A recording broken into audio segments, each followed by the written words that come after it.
타지 마세요. 한 아이의 절규가 지하 주차장에 메아리 쳤습니다.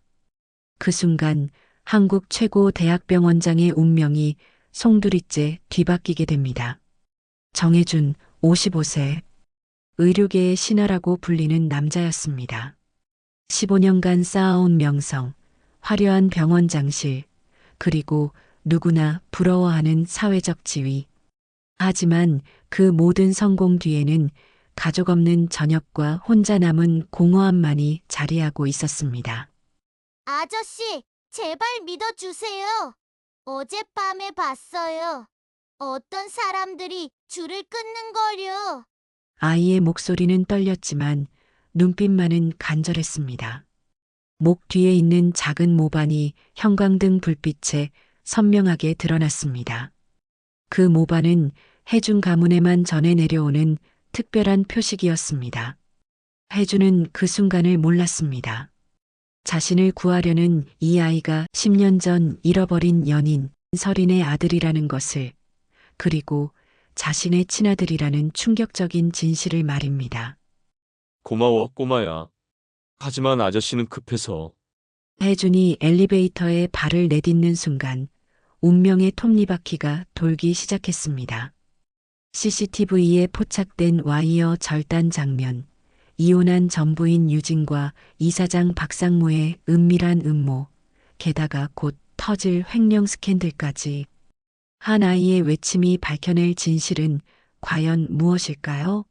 성공한 병원장의 몰락 뒤에 숨겨진 가족의 이야기가 지금 시작됩니다.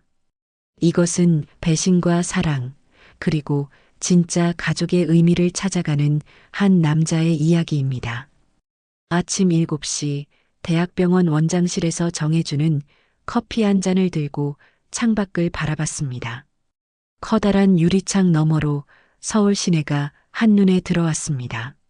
15년 전 평범한 흉부외과 의사였던 그가 지금은 한국 최고 대학병원의 원장 자리에 올라 있었습니다. 벽면을 가득 채운 상장들과 언론 사진들이 그의 성공을 증명하고 있었습니다. 원장님, 오늘 오전 9시에 KBS 의료진흥위원회 인터뷰 있으시고요. 오후 2시에는 국감 출석 준비 브리핑이 예정되어 있습니다. 비서 차미영이 오늘 일정을 브리핑했습니다. 혜준의 하루는 늘 이렇게 바빴습니다. 언론 인터뷰, 국정감사, 의료진 회의, 그리고 끝없는 전화통화들. KBS 스튜디오 인터뷰 현장에서 사회자가 물었습니다. 정해준 원장님은 환자 중심 의료의 상징으로 불리고 계시는데요. 특별한 철학이 있으신가요? 카메라 앞에 혜준은 완벽했습니다.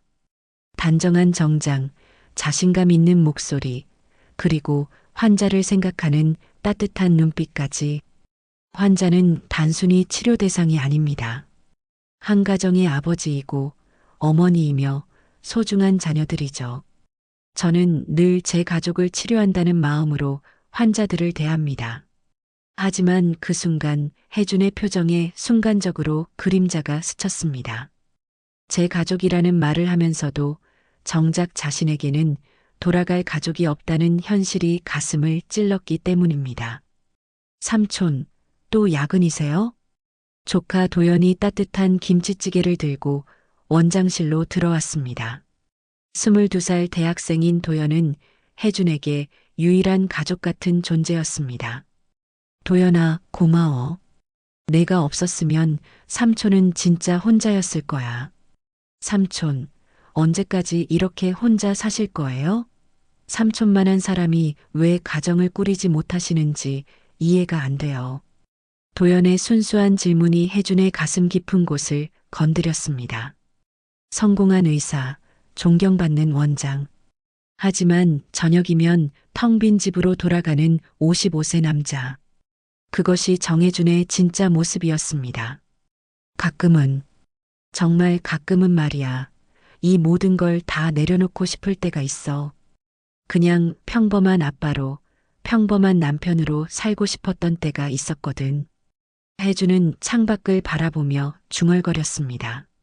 10년 전 설인과 함께했던 그 시절이 떠올랐습니다. 평범했지만 행복했던, 꿈만 가득했던 그때를 말입니다. 집에 돌아온 혜주는 냉장고에서 맥주 한 캔을 꺼내 들었습니다. 거실 소파에 혼자 앉아 TV를 켰지만 화면 속 웃음소리들이 오히려 그의 고독을 더욱 선명하게 만들었습니다. 벽에 걸린 가족 사진은 하나도 없었습니다. 대신 병원 관련 상장들과 의학 서적들만이 그의 삶을 대변하고 있었습니다. 성공이라는 게 뭘까? 혜주는 텅 빈 집안의 정적 속에서 혼잣말을 했습니다. 언론은 그를 의료계의 신하라고 불렀지만 정작 그 신화의 주인공은 매일 밤 혼자였습니다. 스마트폰 알림음이 울렸습니다. 내일 새벽 5시 응급수술 일정이었습니다. 혜주는 또다시 바쁜 일상으로 돌아갈 준비를 했습니다. 성공한 병원 원장의 화려한 겉모습 뒤에 숨겨진 깊은 외로움을 안고서 말입니다.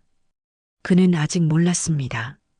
며칠 뒤 지하 주차장에서 한 아이의 외침이 그의 인생을 완전히 뒤바꿀 것이라는 사실을 말입니다. 다음 날 오전 10시 대학병원 이사회실에 임원들이 모였습니다. 최근 병원 운영비 지출이 계획보다 15% 초과했습니다. 정 원장, 설명이 필요할 것 같은데요. 이사장 박상무가 차가운 목소리로 말했습니다. 58세의 그는 혜준보다 3살 많았지만 권력에 대한 욕심만큼은 30대처럼 강렬했습니다. 혜준은 침착하게 대답했습니다. 환자 안전시설 개선과 의료진 복지 향상을 위한 투자입니다. 모든 지출 내역은 투명하게 공개되어 있고요. 투명하다고요? 박상무의 눈빛이 날카로워졌습니다. 그런데 왜 일부 계약 업체들이 당신과 개인적인 관계가 있다는 소문이 돌까요? 회의실에 미묘한 긴장감이 흘렀습니다. 혜주는 박상무가 자신을 몰아내려는 의도를 직감했습니다. 오후 2시 병원 로비 카페에서 혜주는 전처 이유진과 마주 앉았습니다. 혜준 씨, 오랜만이야. 3년 만에 만난 유진은 여전히 매력적이었습니다. 하지만 그 아름다운 얼굴에는 예전의 따뜻함 대신 차가운 계산이 서려 있었습니다. 갑자기 왜 만나자고 했어? 유진아? 혜준 씨, 우리 이혼할 때 했던 약속 기억해? 서로 발목 잡지 않기로 했잖아. 유진의 목소리는 담담했지만 그 속에 묘한 위협이 느껴졌습니다. 그런데 요즘 병원 분위기가 좀 이상하더라. 박 이사장이 당신 혜준 씨에 대해 자주 물어봐. 혜준의 눈썹이 살짝 찌푸려졌습니다. 박상무가 너한테 왜? 글쎄, 나도 잘 모르겠어. 그냥 조심해. 혜준 씨도 알잖아. 이 바닥이 얼마나 무서운지. 유진은 커피를 한 모금 마시고 자리에서 일어났습니다. 그녀의 뒷모습을 바라보며 혜주는 불안한 예감을 떨칠 수 없었습니다. 원장실로 돌아온 혜주는 어수선한 마음을 바로잡으려고 서랍을 정리했습니다. 서랍 깊숙한 곳에서 낡은 편지 한 통이 나왔습니다. 10년 전 설인이 마지막으로 보낸 편지였습니다. 혜준 오빠 미안해요. 오빠의 꿈을 방해하고 싶지 않아서 이렇게 떠나요. 오빠는 훌륭한 의사가 되실 거예요. 그리고 언젠가는 정말 성공한 사람이 되길 바래요. 사랑했어요. 편지를 읽으며 혜준의 가슴이 먹먹해졌습니다. 그때 설이는 왜 갑자기 사라졌을까? 연락도 없이, 설명도 없이. 10년이 지난 지금도 그 이유를 알 수 없었습니다. 퇴근 전에 보안팀장 김기철이 혜준을 찾아왔습니다. 원장님, 혹시 어젯밤에 지하 주차장에서 이상한 일 없으셨나요? 이상한 일이라니? 새벽 4시경에 정체불명의 인물들이 엘리베이터 쪽을 어슬렁거렸다는 제보가 있었습니다. CCTV를 확인해 봤는데 묘하게 그 시간대만 화면이 흐려져서 혜주는 등골이 서늘해지는 것을 느꼈습니다. 혹시 누가 고의로? 확실하지는 않지만 가능성은 있습니다. 원장님께서 최근에 누군가와 마찰이 있으셨나요? 그 순간 혜준의 뇌리에 박상무의 차가운 시선과 유진의 의미심장한 경고가 스쳐갔습니다. 밤 10시 혜준은 침대에 누워 오늘 하루를 정리했습니다. 박상무의 노골적인 적대감, 유진의 수상한 경고, 그리고 CCTV 관제실에서 들은 이상한 소식까지. 뭔가 이상해. 혜주는 중얼거렸습니다. 마치 보이지 않는 거대한 그물이 자신을 조여오는 것 같은 느낌이었습니다. 스마트폰을 들어 설인의 이름을 검색해 봤습니다. 하지만 10년 전과 마찬가지로 어떤 정보도 찾을 수 없었습니다. 마치 세상에서 사라진 사람처럼 창밖으로 보이는 도시의 불빛들이 평소보다 차갑게 느껴졌습니다. 혜주는 알 수 없는 불안감에 휩싸인 채 잠들었습니다. 그는 몰랐습니다.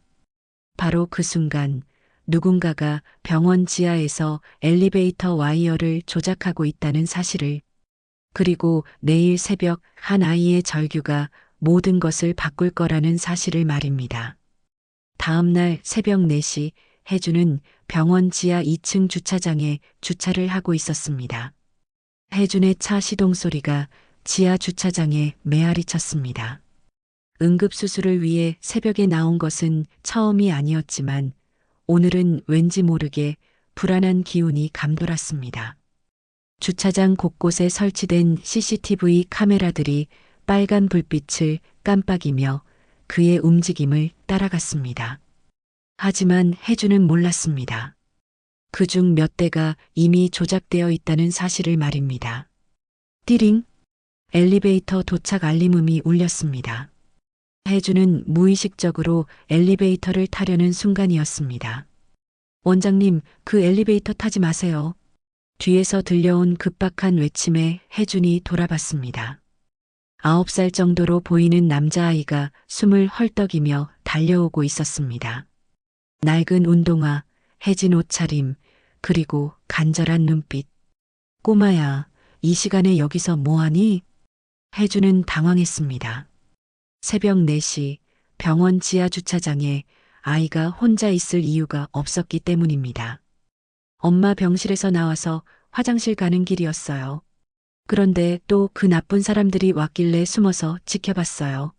아저씨, 제발 믿어주세요. 어젯밤에 봤어요. 어떤 사람들이 엘리베이터에서 뭔가를 했어요. 민재의 목소리는 떨렸지만 눈빛만은 진실했습니다. 혜주는 아이의 목 뒤에 있는 작은 모반을 발견했습니다. 어디서 본 듯한 친숙함이 느껴졌지만 급한 상황에서 깊이 생각할 여유는 없었습니다. 꼬마야, 고마워. 하지만 아저씨는 급한 수술이 있어서. 혜주는 아이의 말을 반쯤 듣지 않은 채 엘리베이터 안으로 발을 내딛었습니다. 5층 응급수술실. 혜주는 버튼을 눌렀습니다. 엘리베이터가 천천히 상승하기 시작했습니다. 1층, 2층, 3층. 그때였습니다. 기익. 금속이 찢어지는 듯한 소리가 엘리베이터 위쪽에서 들려왔습니다. 혜준의 얼굴이 순간 하얗게 변했습니다. 뭐지? 엘리베이터가 갑자기 흔들리기 시작했습니다. 형광등이 깜빡거리고 벽면의 거울에 균열이 생겼습니다. 쾅! 엘리베이터가 급격히 아래로 떨어지기 시작했습니다. 혜주는 벽을 붙잡으며 비명을 질렀습니다. 아! 3초 정도의 자유낙하. 생과 사의 경계선에서 혜준의 뇌리에는 온갖 생각들이 스쳐갔습니다. 설인의 마지막 편지, 도연의 따뜻한 미소, 그리고 방금 전 아이의 간절한 외침까지. 꽝! 엘리베이터가 지하 1층 바닥에 충돌했습니다. 다행히 완충장치가 작동해서 완전한 추락은 면했지만 혜주는 의식을 잃었습니다. 1시간 후 1층 병원 응급실에서 혜주는 의식을 회복했습니다. 원장님, 괜찮으세요? 정신이 드세요? 간호사들과 의료진들이 혜준을 둘러쌌습니다. 혜준은 천천히 눈을 뜨며 주변을 둘러봤습니다. 그 아이는 어디 있어? 아이요? 아, 맞다. 원장님이 사고 난 걸 어떤 아이가 달려와 알려줬어요. 그래서 신속하게 구조 조치를 진행할 수 있었고요. 혜주는 아이를 찾았지만 아이는 이미 사라진 후였습니다. 마치 유령처럼 나타났다가 사라진 것 같았습니다. 그 시각 CCTV 관제실에서 보안팀장 김기철이 급하게 CCTV 화면들을 확인하고 있었습니다. 이상하다. 새벽 3시 50분부터 4시 10분까지 지하 주차장 모든 CCTV가 먹통이야. 화면에는 하얀 잡음만이 가득했습니다. 누군가가 의도적으로 시스템을 해킹했음이 분명했습니다. 그런데 해킹을 풀고 복구된 화면에서 기철은 충격적인 장면을 발견했습니다. CCTV 화면 속에서 새벽 3시 40분경 2명의 정체불명 인물이 엘리베이터 기계실에 침입하는 모습이 선명하게 포착되어 있었습니다. 그들은 숙련된 손놀림으로 와이어 케이블을 조작하고 있었습니다. 이건 살인미수야. 기철의 얼굴이 창백해졌습니다. 누군가가 계획적으로 정해준 원장을 제거하려 했던 것입니다. 그때 혜주는 응급실 침대에 누워 천장을 바라보며 생각에 잠겼습니다. 아이의 경고, 엘리베이터 추락, 그리고 CCTV 조작까지 모든 것이 우연의 일치일 수는 없었습니다. 누가, 왜 날 죽이려고 하는 거지? 그 순간 휴대폰이 울렸습니다. 박상무였습니다. 정 원장, 큰일 났네요. 언론에서 당신의 횡령 의혹을 대서특필하고 있어요. 당분간 원장직 정지 처분을 내려야 할 것 같아요. 박상무의 목소리에는 동정심보다는 만족감이 배어 있었습니다. 혜주는 직감했습니다. 엘리베이터 사고는 시작에 불과했다는 것을, 누군가가 자신을 완전히 무너뜨리려는 거대한 계획의 일부였다는 것을 말입니다. 오전 9시 일반 병실로 옮긴 혜주는 TV 뉴스를 보고 있었습니다. 긴급 속보입니다. 한국 최고 대학병원 정혜준 원장이 병원 기금 50억 원을 횡령한 의혹이 제기됐습니다. 앵커의 차가운 목소리가 병실에 울려 퍼졌습니다. 혜주는 믿을 수 없다는 표정으로 화면을 바라봤습니다. 관련 서류들이 국정감사 자료로 제출됐으며 검찰 수사도 곧 시작될 예정입니다. 정혜준 원장은 현재 엘리베이터 사고로 입원 중이어서 뉴스는 계속됐습니다. 혜준의 사진과 함께 횡령 의혹, 도덕적 해이, 의료계 신뢰 실추 같은 자막들이 화면을 가득 채웠습니다. 혜준의 손이 떨렸습니다. 15년간 쌓아온 명성이 하루아침에 무너지고 있었습니다. 오전 11시 병원 이사회실에서 긴급 임시이사회가 열리고 있었습니다. 정혜준 원장의 직무정지 처분안을 상정합니다. 박상무 이사장이 침착한 목소리로 말했습니다. 이사들 대부분이 고개를 끄덕였습니다. 아무도 혜준을 변호하지 않았습니다. 그런데 이사장님, 이 서류들은 어떻게 입수하신 건가요? 한 이사가 조심스럽게 물었습니다. 박상무는 미소를 지으며 대답했습니다. 내부 제보자가 있었습니다. 병원의 투명성을 위해 용기를 낸 분이죠. 그 순간 회의실 문이 열리며 변호사 이유진이 들어왔습니다. 그녀는 이사회 법무자문위원 자격으로 참석했다고 했지만 혜준을 아는 사람들은 모두 눈치챘습니다. 이유진 변호사님께서 관련 법적 자문을 해주시겠습니다. 박상무와 유진이 주고받는 은밀한 시선. 두 사람 사이에 묘한 기류를 놓치는 이사는 아무도 없었습니다. 그 순간 병원 앞에는 기자들이 몰려왔습니다. 정혜준 원장님, 횡령 의혹에 대해 한 말씀 해주세요. 엘리베이터 사고와 횡령 사건이 연관이 있나요? 혜준이 병실에서 나와 병원 로비를 지날 때 기자들이 몰려들었습니다. 플래시가 터지고 카메라가 그를 향했습니다. 저는 결백합니다. 모든 의혹에 대해 당당히 해명하겠습니다. 혜준의 목소리는 떨렸지만 눈빛만은 흔들리지 않았습니다. 그리고는 급하게 유진이를 만나러 약속 장소로 향했습니다. 유진아, 도대체 뭐 하는 짓이야? 혜준의 목소리에는 분노와 배신감이 섞여 있었습니다. 유진은 차분하게 커피를 저으며 대답했습니다. 혜준 씨, 난 변호사야. 클라이언트를 위해 일하는 게 당연하지. 클라이언트? 박상무 말이야?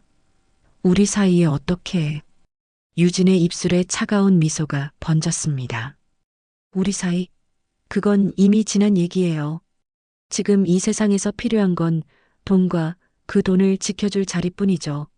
혜주는 앞에 앉은 여자가 9년 전 결혼했던 그 이유진이 맞는지 의심스러웠습니다. 이렇게 차갑고 계산적인 사람이었던가? 혜준 씨, 우리가 3년 전에 이혼할 때 당신이 한 말 기억해요? 서로 상처 주지 말자고 했잖아. 그래서 내가 미리 혜준 씨한테 경고해 준 거잖아. 어제 만났을 때 조심하라고 했는데 유진은 가방에서 서류 뭉치를 꺼냈습니다. 이게 뭐야? 당신이 서명한 계약서들이에요. 병원 시설 개선비, 의료 장비 구입비, 모든 게 정해준 당신 명의로 되어 있어요. 혜준이 서류를 넘겨보며 얼굴이 창백해졌습니다.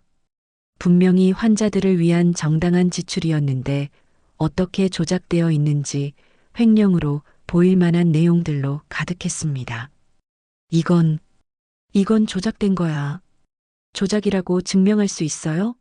당신 서명, 당신 도장, 당신 계좌로 입금된 기록까지 다 있는데?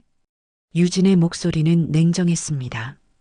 마치 법정에서 상대방을 몰아붙이는 검사처럼 맹렬하게 느껴졌습니다. 나락으로 떨어지려는 몸과 마음을 이끌고 혜준은 집에 돌아왔습니다. 그때 혜준을 기다리고 있던 것은 조카 도연이었습니다. 삼촌, 괜찮으세요? 뉴스 보고 너무 놀랐어요. 도연의 순수한 걱정이 혜준의 마음을 더욱 아프게 했습니다. 도연아, 삼촌은 정말 그런 일 안 했어. 믿지?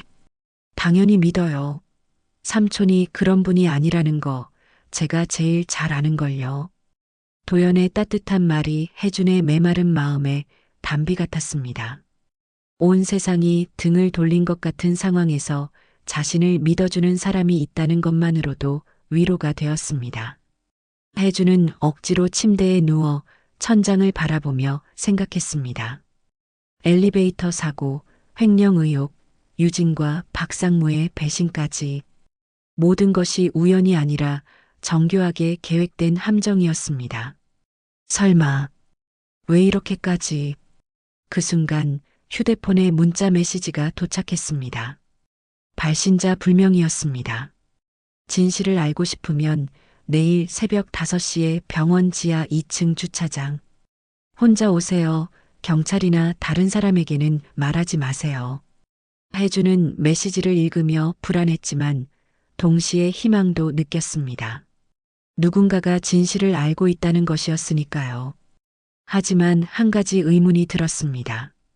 발신자 불명이라고는 했지만 혜준을 도와주려던 그 아이가 보냈을 가능성이 높았습니다. 그런데 어린아이가 어떻게 내 전화번호를 알았을까? 그 시간 병원 7층 717호 병실에서 9살 소년 민재가 혼수 상태인 엄마 옆에서 밤새 지키고 있었습니다. 민재는 엄마 침대 옆 딱딱한 의자에서 쪽잠을 자다가도 복도에서 들리는 발소리에 깜짝깜짝 깨어나곤 했습니다. 혹시 그 나쁜 아저씨들이 또 왔나? 민재는 엄마의 손을 꼭 잡으며 중얼거렸습니다. 며칠 전부터 밤마다 검은 옷을 입은 사람들이 지하에서 수상한 일을 하는 것을 목격한 후로 혼자 있는 시간이 무서웠습니다. 민재는 낮에 간호사 아줌마가 지나가며 정해준 원장님 퇴원하셨대. 라는 이야기를 들었습니다. 민재는 그 이름을 종이에 적어두었습니다. 그리고 병원 로비에서 가져온 안내 책자를 뒤져서 원장님 전화번호를 찾아냈습니다. 엄마, 내가 그 아저씨를 도와드릴게요. 나쁜 사람들한테 당하시면 안 되잖아요. 민재는 엄마에게 속삭이며 용기를 냈습니다. 9살 아이가 어른을 구하겠다는 결심을 한 것입니다. 하지만 어린 민재는 몰랐습니다. 내일 새벽 그 지하 주차장에서 자신의 인생을 완전히 뒤바꿀 놀라운 진실을 마주하게 될 것이라는 사실을 말입니다. 어제와 똑같은 지하 주차장이었지만 오늘은 더욱 을씨년스러웠습니다. 형광등 몇 개가 깜빡거리며 불안정한 빛을 내뿜고 있었습니다. 혜주는 주변을 둘러봤지만 아무도 보이지 않았습니다. 혹시 장난이었나 하는 생각이 들었을 때였습니다. 아저씨, 여기에요. 기둥 뒤에서 민재가 조심스럽게 나타났습니다. 어제 엘리베이터를 타지 말라고 외쳤던 그 아이였습니다. 너, 어제 그 아이구나. 나한테 문자 보낸 게 너야? 민재는 고개를 끄덕였습니다. 어린 아이치고는 너무나 진지한 표정이었습니다. 아저씨를 도와주고 싶었어요. 나쁜 사람들이 아저씨한테 나쁜 짓을 하고 있어요. 지하 주차장 구석진 벤치에 혜준과 민재는 자리 잡고 앉았습니다. 혜준은 민재와 나란히 앉아 대화를 시작했습니다. 민재의 낡은 운동화와 해진 옷차림이 마음을 아프게 했습니다. 이름이 뭐니? 나이는 몇 살이야? 9살 민재예요. 어디서 사니? 구로동이요. 엄마랑 둘이 살아요. 민재의 목소리에는 슬픔이 배어 있었습니다. 엄마는 뭘 하시는데? 엄마는 지금 이 병원에 누워 계세요. 3개월 전부터 깨어나지 못하고 있어요. 혜준의 가슴이 먹먹해졌습니다. 9살 아이가 혼자서 병원에 누운 엄마를 돌보고 있다는 것이었습니다. 민재야, 그런데 넌 어떻게 내 전화번호를 알았니? 민재는 구겨진 병원 안내 책자 종이를 내밀었습니다. 혜주는 민재의 영리함에 놀랐습니다. 9살 아이가 이렇게까지 생각해낼 수 있다니. 그리고 어떻게 내가 위험하다는 걸 알았니? 그날 밤에 엄마 병실에서 나와서 화장실에 가는 길이었어요. 그런데 검은 양복 입은 아저씨들이 이상한 소리를 하면서 계단으로 내려갔어요. 그래서 몰래 따라갔더니 그 아저씨들이 엘리베이터를 고치고 있더라고요. 민재는 작은 손으로 자르는 신용을 했습니다. 줄을 자르고 있었어요. 그리고 정 원장이 내일 새벽 4시에 출근한다고 했지? 라고 이야기하는 걸 들었어요. 혜주는 등골이 서늘해졌습니다. 정말로 누군가가 계획적으로 자신을 죽이려 했던 것입니다. 그런데 민재야, 목 뒤에 뭐가 있네? 혜준이 민재의 목 뒤를 자세히 보자 그의 얼굴이 순간 하얗게 변했습니다. 거기에는 혜준 가문에만 전해 내려오는 특별한 모양의 모반이 있었습니다. 나비 모양의 작은 점들이 모여서 만든 독특한 패턴. 혜준 자신도 같은 자리에 똑같은 모반을 가지고 있었습니다. 이럴 수가. 혜준의 목소리가 떨렸습니다. 하지만 확신하기에는 너무나 믿기 어려운 일이었습니다. 민재야, 혹시 엄마 이름 물어봐도 될까? 서린이요. 김서린. 그 순간 혜준의 심장이 멈추는 것 같았습니다. 10년 전 갑자기 사라져버린 혜준의 연인 김서린. 그녀가 살아있었고 이 아이의 엄마였다는 것일까? 민재야, 엄마가 아빠에 대해서 뭔가 이야기한 적 있니? 응, 가끔 잠꼬대로 오빠라고 불러요. 그리고 나 아빠 사진도 있어요. 민재는 주머니에서 낡은 지갑을 꺼냈습니다. 그 안에서 10년 전 혜준의 사진이 나왔습니다. 10년 전쯤 서린과 함께 찍었던 바로 그 사진이었습니다. 이 사람이 아빠예요. 혜주는 말문이 막혔습니다. 10년 전 설인이 왜 갑자기 사라졌는지 이제야 이해할 수 있었습니다. 그녀는 임신했지만 혜준의 꿈을 방해하고 싶지 않아서 혼자 떠났던 것입니다. 아니, 어쩌면 성공에 눈이 먼 혜준이 떠나가는 설인을 잡지 않았던 것일 수도 있었습니다. 아저씨, 제발 우리 엄마 좀 도와주세요.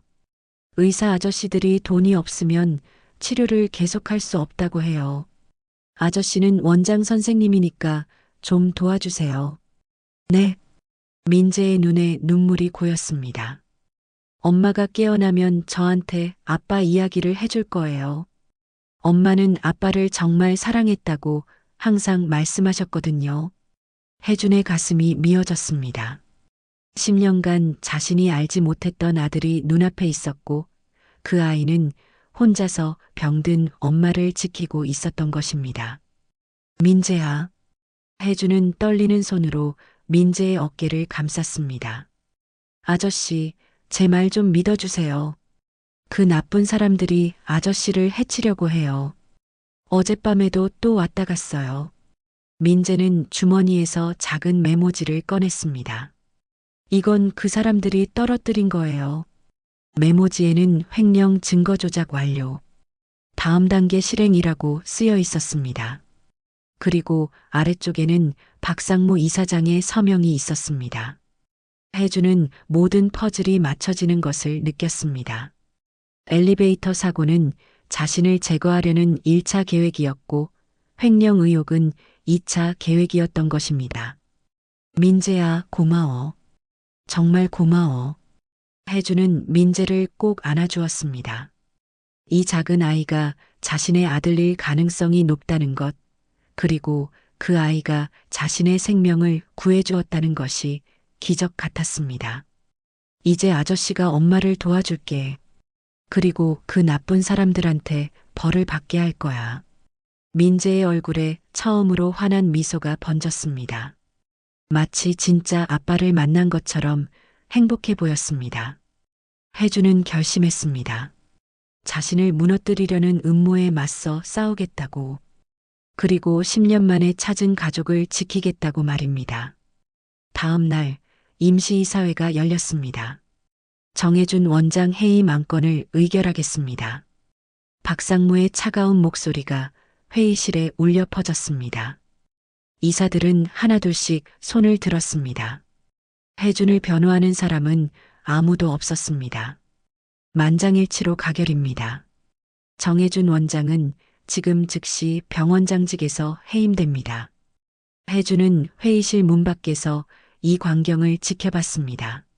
15년간 자신이 혼신의 힘을 다해 키워온 병원에서 쫓겨나는 순간이었습니다. 원장님, 이건 너무... 비서 차미영이 눈물을 글썽이며 다가왔습니다. 늘 혜준의 곁에서 손발이 되어준 충실한 직원이었습니다. 죄송해요. 원장님, 저도 어쩔 수 없었어요. 위에서 모든 직원들한테 원장님과 연락하지 말라고 강력하게 지시했어요. 혜준은 고개를 끄덕였습니다. 미영을 원망할 수는 없었습니다.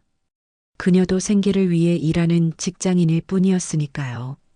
성공의 상징이자 자신의 공간이었던 원장실이 텅 비어가고 있었습니다. 벽에 걸렸던 의사 면허증, 각종 상장들, 그리고 환자들이 보내준 감사 편지들까지. 혜주는 서랍에서 설인의 마지막 편지를 꺼내 다시 읽어봤습니다. 혜준 오빠 미안해요. 오빠의 꿈을 방해하고 싶지 않아서. 혜주는 이제야 그 의미를 알 것 같았습니다. 설이는 임신 사실을 알고도 혜준의 의사로서의 야망을 지켜주려고 혼자 떠났던 것입니다. 바보 같은 여자.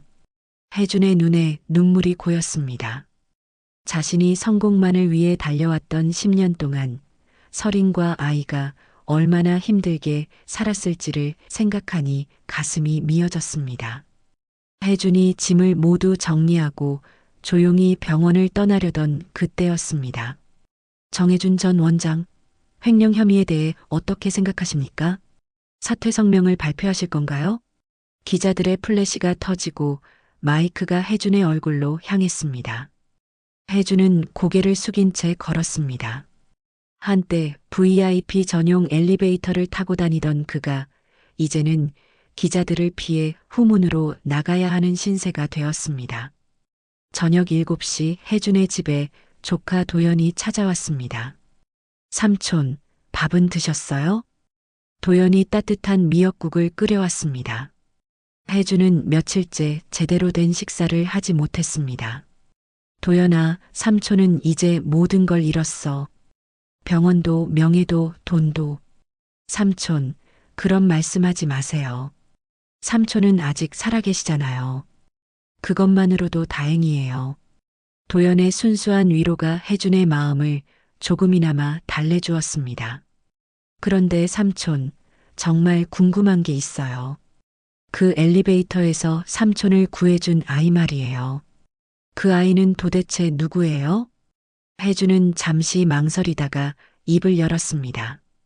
도연아, 아마도 그 아이는 내 아들인 것 같아. 도연의 눈이 동그래졌습니다. 네, 삼촌 아들이요? 10년 전 삼촌이 사랑했던 여자가 있었어. 그런데 갑자기 사라졌지. 이제 생각해보니 그때 임신을 했었나 봐. 조카 도연이 돌아가고 혜주는 텅 빈 거실 소파에 앉아서 자신의 인생을 되돌아봤습니다. 성공한 의사, 존경받는 원장이라는 타이틀 뒤에 숨겨진 공허함. 진짜 가족도 없이 혼자 살아온 지난 나날들. 성공이라는 허상을 쫓아서 달려온 지난 시간들. 나는 평생 환자만 바라봤는데 결국 날 무너뜨린 건 가장 가까운 사람들이었군.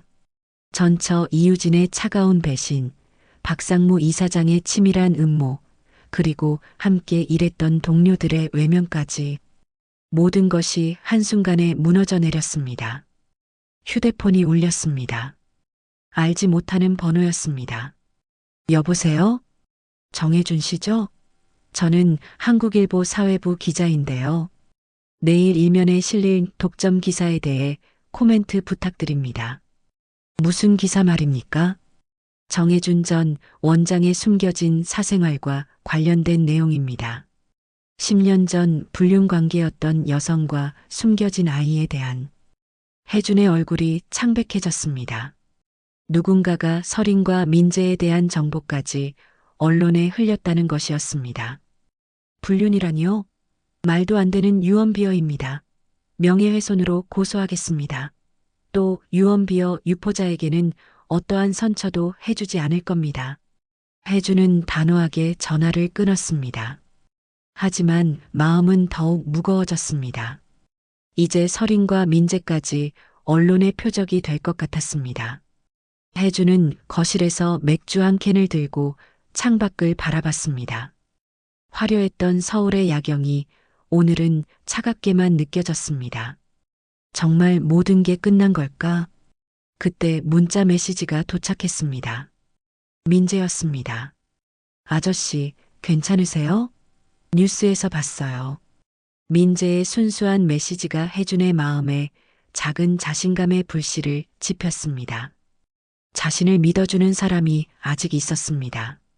9살 아이와 혼수 상태의 여인, 그리고 조카 도연까지.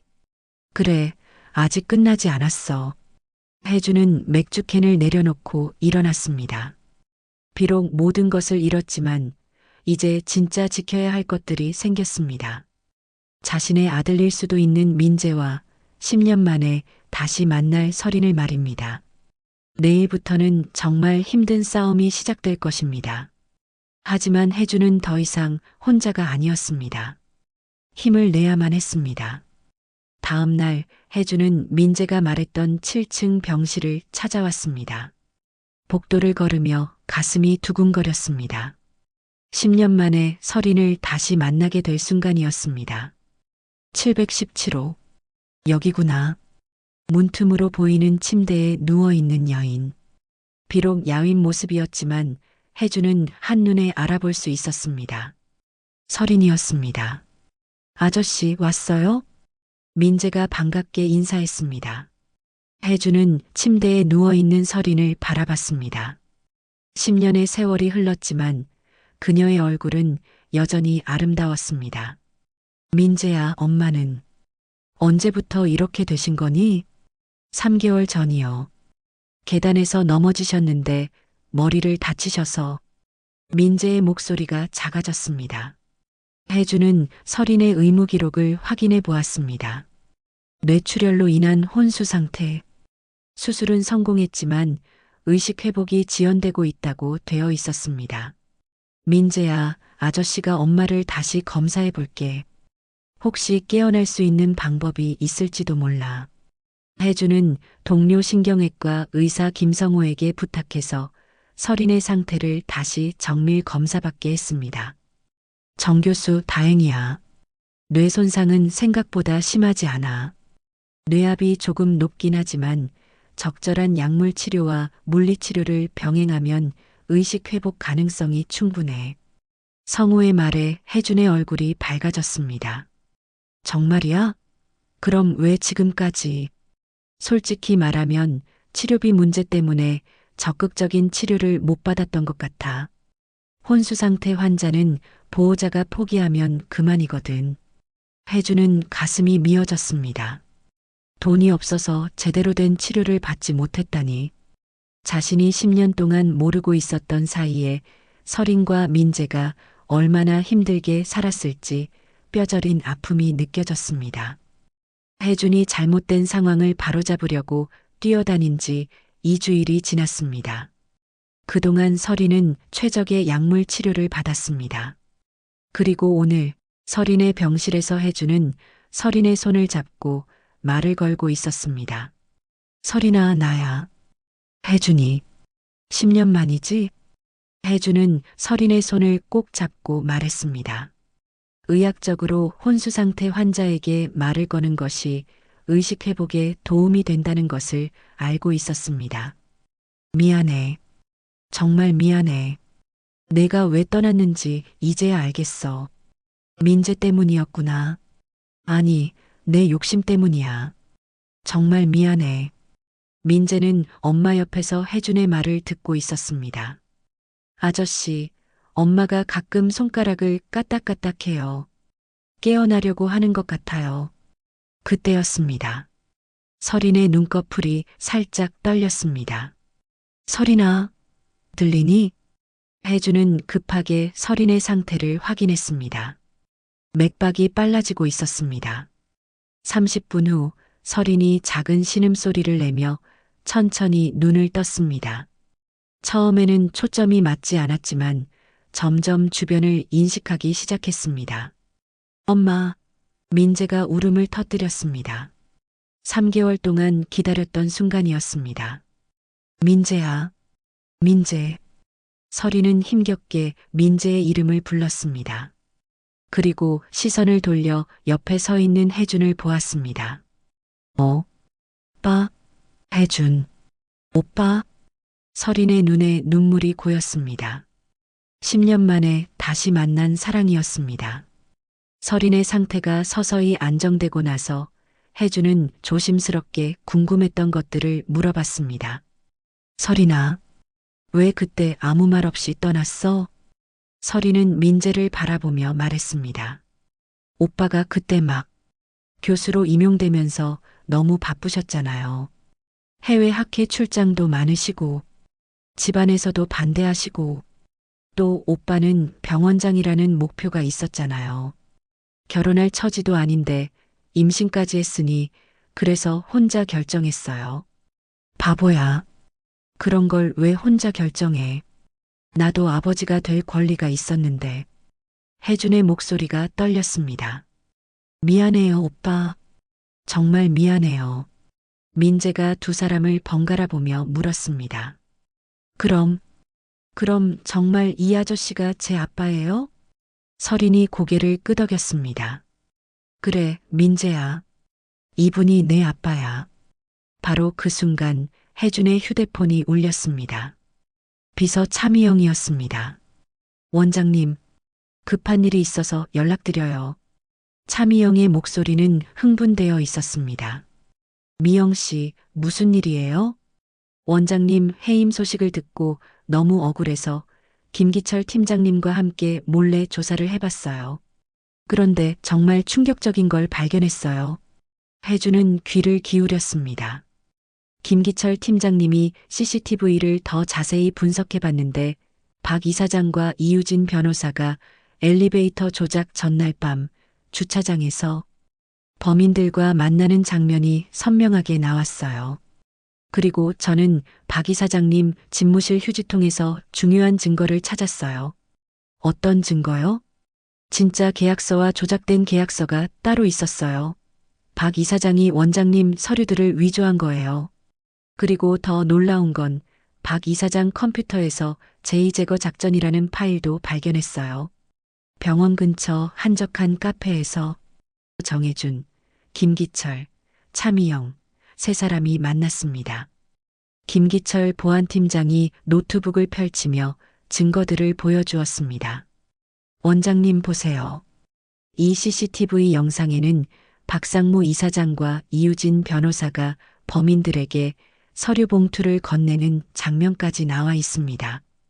그리고 결정적으로 엘리베이터 조작에 가담한 범인 중 한 명이 양심 선언을 하겠답니다.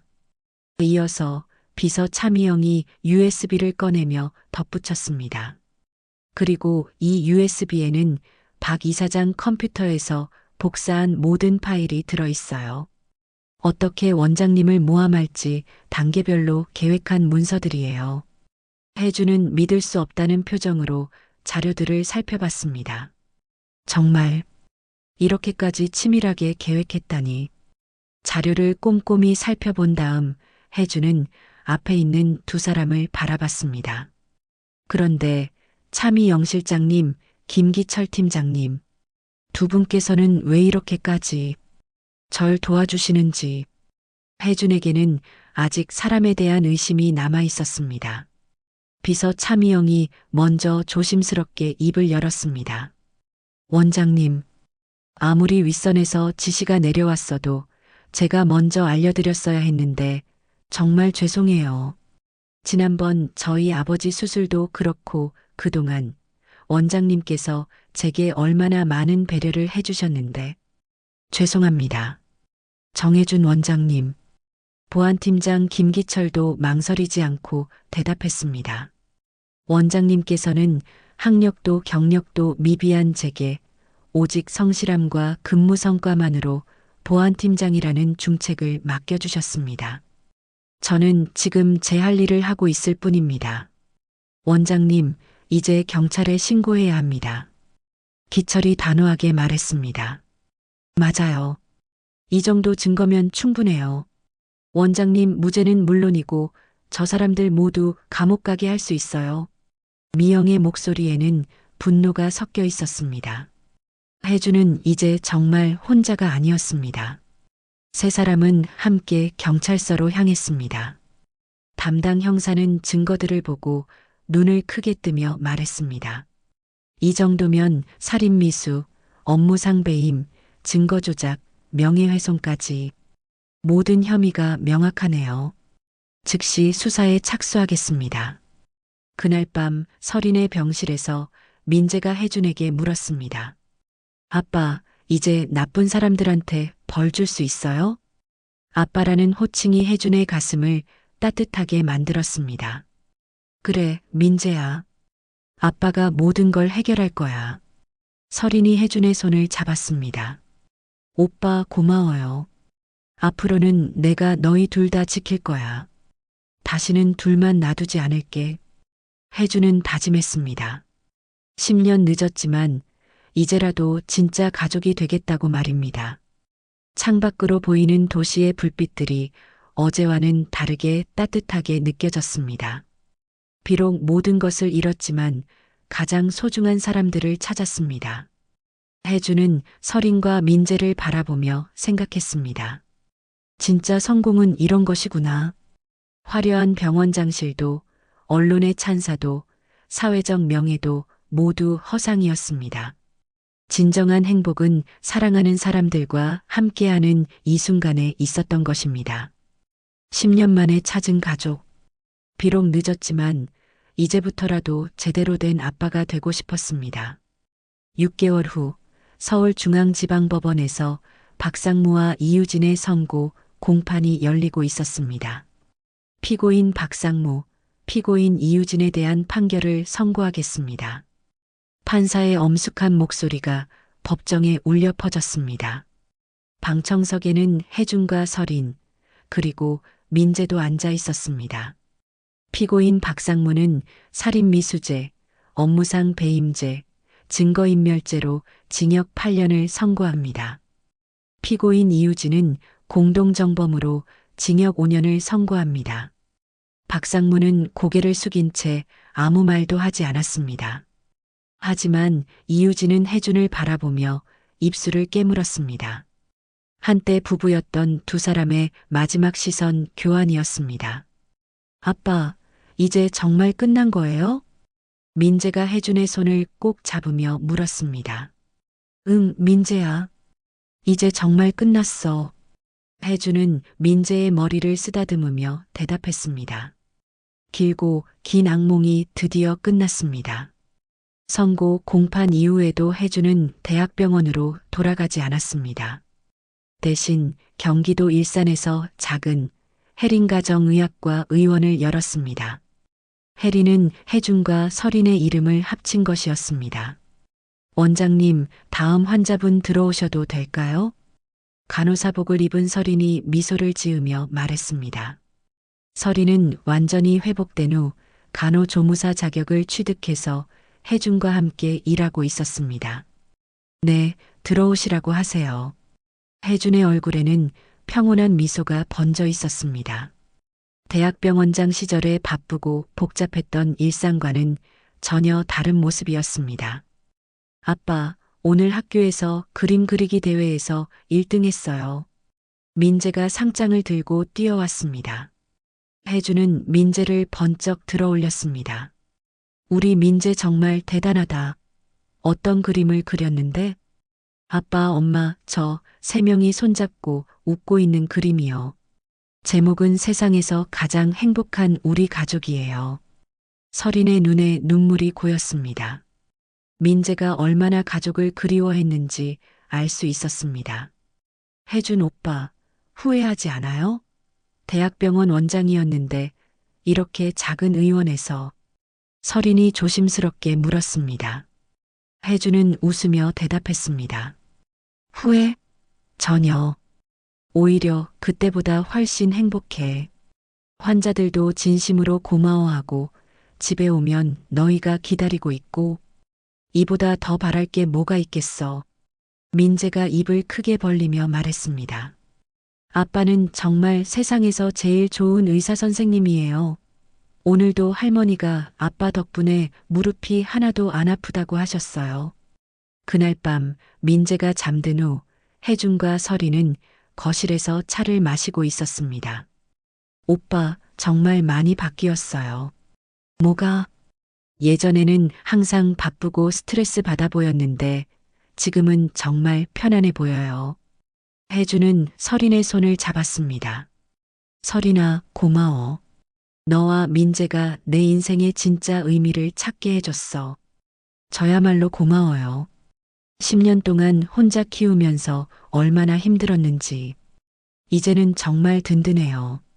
두 사람은 창밖을 바라봤습니다. 조용한 동네의 밤거리가 평화로웠습니다. 어느 일요일 오후 집 근처 공원을 산책하다가 민재가 갑자기 물었습니다. 아빠, 저 엘리베이터 안 무서워해도 되죠? 가끔 그날의 기억이 떠올라 불안해할 때가 있었습니다. 민재야, 그때 내가 아빠를 구해줘서 우리가 지금 이렇게 행복하게 살 수 있는 거야. 넌 정말 용감한 아이야. 그럼 저는 아빠의 영웅이에요?